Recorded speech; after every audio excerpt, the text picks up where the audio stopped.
आपको देश के मुसलमानों से आपको नफरत है और विदेश के मुसलमानों से आपको प्यार है। देश के इकलौते प्रधानमंत्री हैं जो बिना बुलाए हुए, बिना निमंत्रण के अगर जो पाकिस्तान जाने वाले हैं तो वो मोदी जी। बीजेपी अछूत पार्टी थी। मुख्यमंत्री जी के बारे में बोलने से पहले सोच लीजिए, उनके नाखून के बराबर भी आप न हैं और न भविष्य में कभी बन पाइएगा। अरे वो शेर मोदी जी होंगे, लेकिन अब कहाँ के शेर हैं? वो जंगल के शेर हैं या पिछड़ा के शेर हैं? नमस्कार, भारत लाइव देख रहे हैं आप। देखिए, सुबह में हमने एक खबर किया था मिथिलेश तिवारी को लेकर के, जो बीजेपी के महासचिव हैं, और उन्होंने बयान दिया था नीतीश कुमार पर कि वो बकरा है। उनको हमने घास डाला, यानी कि बीजेपी वालों ने घास डाला, घास खिलाया, लेकिन हलाल होने के लिए आरजेडी के पास चले गए। अब देखिए, इस तरीके के बयानबाजी के बाद हमारे साथ इस मुद्दे पर बातचीत करने के लिए राजेश तिवारी हैं, जदयू के उपाध्यक्ष हैं। सर, बहुत बहुत स्वागत है आपका हमारे चैनल पे। मिथिलेश तिवारी ने एक बड़ा विवादित बयान दे दिया है नीतीश कुमार को लेकर के, बकरा बता दिया है नीतीश कुमार को, क्या कहना चाहेंगे? देखिए, आज के डेट में बीजेपी का यही संस्कार ही है। और मैं मिथिलेश तिवारी जी जो उनकी किनके चेले हैं, किनके पदाधिकारी हैं, विवादों के सम्राट, सबसे ज़्यादा फेंकने वाले सम्राट चौधरी के कमेटी के चेले हैं, उनके महासचिव हैं।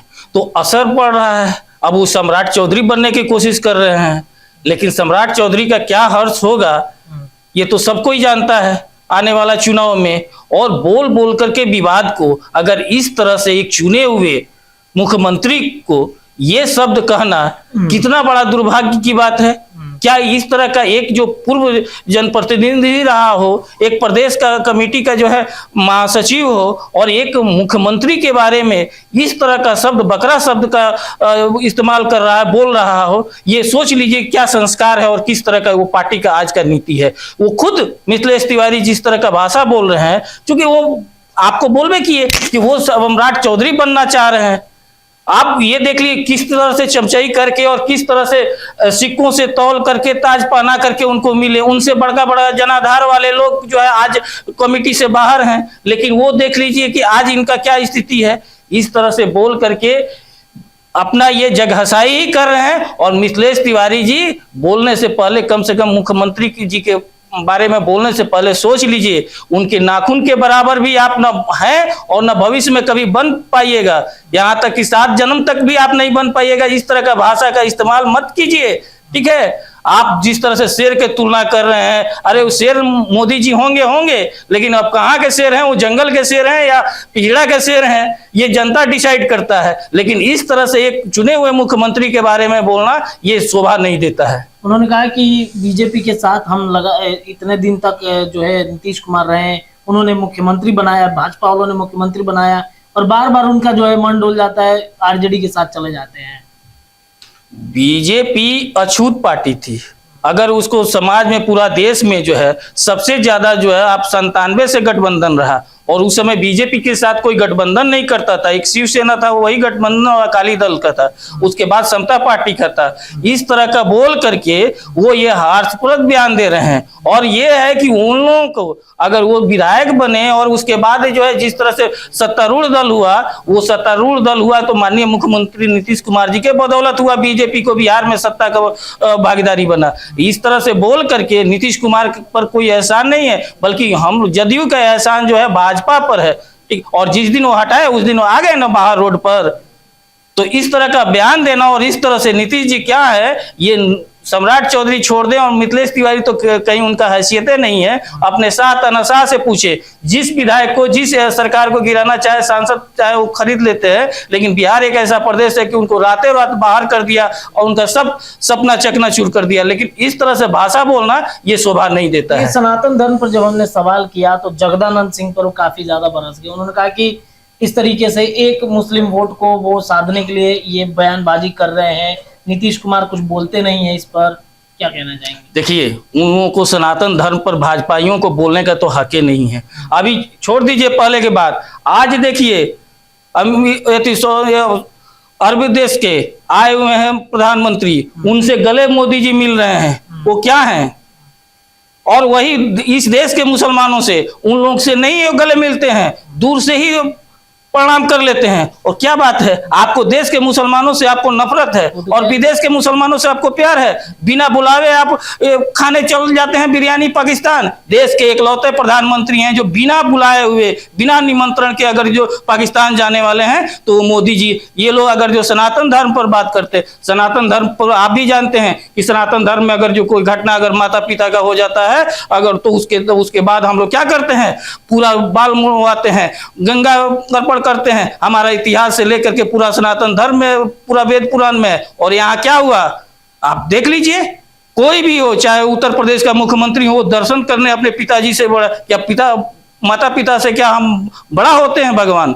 लेकिन इसके बाद भी है अभी अर्थी जो है उस समय जो है चीता का जो जला भी नहीं है ठीक से, उसका आग शांत भी नहीं हुआ। और हिंदू धर्म में क्या होता है, उस समय कोई भी शुभ काम नहीं किया जाता है और उस समय जो है ट्रेन का जो है झंडा दिखाने चले जाते हैं। क्या ये शुभ काम है? या इतना ज्यादा आपको दाढ़ी और बाल से प्यार है कि आप सनातन धर्म में अपने माता पिता का भी भूल जाते हैं? क्या इतना बड़ा है कि आप दूसरे में आप श्रद्धांजलि देने जाते हैं और अपने पिता का दर्शन करने अंतिम तक नहीं जाते हैं? क्या यही हमारे संस्कार है? जनता के सेवक है वो, जनता के जनता एकदम जनता, कौन जनता के सेवक नहीं है? क्या आप और दुनिया नहीं जनता के सेवक है? लेकिन क्या उसमें धर्म नहीं निभाया जाता है? ये धर्म, यही तो बात है। इन लोगों के लिए धर्म आस्था नहीं, इन लोगों के धर्म जो है भाजपा के लिए धंधा है और कुछ नहीं है। वो मिथिलेश तिवारी तो ये भी कह रहे थे कि बीजेपी वालों को कभी मुस्लिम से कभी दिक्कत ही नहीं हुआ है, हमेशा उनके लिए अच्छे अच्छे काम भी करते आ रहे हैं मुस्लिम समाज के लिए।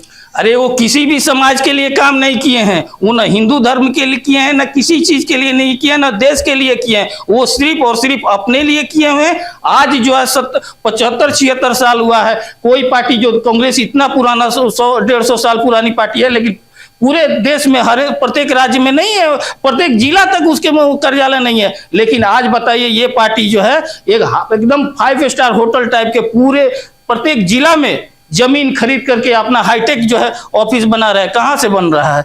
ये किसी से छुपा हुआ है? ये बोलने के लिए ये सिर्फ दिखावा है और कुछ नहीं है। धरातल में यही है कि बीजेपी सिर्फ और सिर्फ चुनावी पार्टी है, उसको जनता का इमोशन से खेलना आता है। चुनाव को कैसे भड़का करके, समाज को भड़का करके वोट लिया जा सकता है, बस वही मतलब रहता है। वो कह रहे थे कि नरेंद्र मोदी सबसे बड़े सनातनी हैं, इतने बड़े विश्व पटल पर जाकर उन्होंने सनातन धर्म का प्रचार प्रसार किया।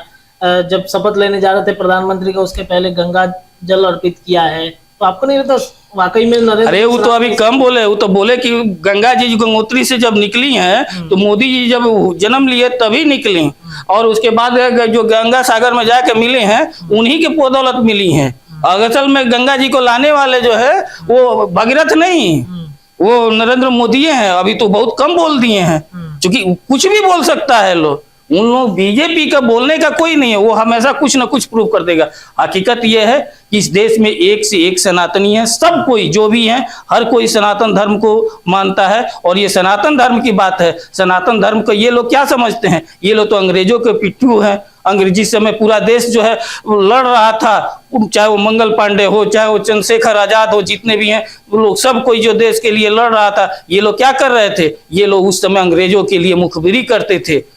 कहीं भी एक भी बता दीजिए जो आरएसएस का और भाजपा के लोग अपने को कहे कि हाँ उसके इतिहास में कहीं हो कि वो लोग जो है देश की आज़ादी के में लड़ाई में योगदान दिए हैं। हकीकत यही है कि देखिए ये लोग सिर्फ और सिर्फ जिसका इतिहास नहीं होता है, जिसका कुल का कोई इतिहास नहीं रहता है, गद्दारी का इतिहास रहता है, मुखबिरी का इतिहास रहता है, वो इतिहास बदलता है, वो नाम बदलता है। और यही आज जो हो रहा है वही कारण है। चलिए, तो तमाम मुद्दों पर हमारे साथ आज बातचीत करने के लिए राजेश तिवारी जी जुड़े हुए थे। इन्होंने जिस प्रकार से मिथिलेश तिवारी ने बयान दिया नीतीश कुमार को लेकर के, नीतीश कुमार को बकरा शब्द से संबोधित किया, इस पर हमारे साथ जदयू से राजेश तिवारी ने अपनी बातें रखी। फिलहाल भारत लाइव के इस वीडियो में इतना ही। देखते रहिए हमारे चैनल। बहुत बहुत धन्यवाद। अगर ये वीडियो पसंद आई और वह बिहार के राजनीति और बिहारियत से सरोकार रखेनी तो सब्सक्राइब बटन दबा के चैनल के सब्सक्राइब कर ली। ओजे एगो घंटी बा, ओकरा बटन दबा देला से कुल सटीक और मारक खबर रुआ मुफ्त में मिल जाई। अगर रुआ पत्रकारिता के हमनी के नया प्रयोग में सहयोग कर चाहतानी तो ज्वाइन बटन दबा दी। पेटीएम नंबर नोट कर ली 9386816700। धन्यवाद।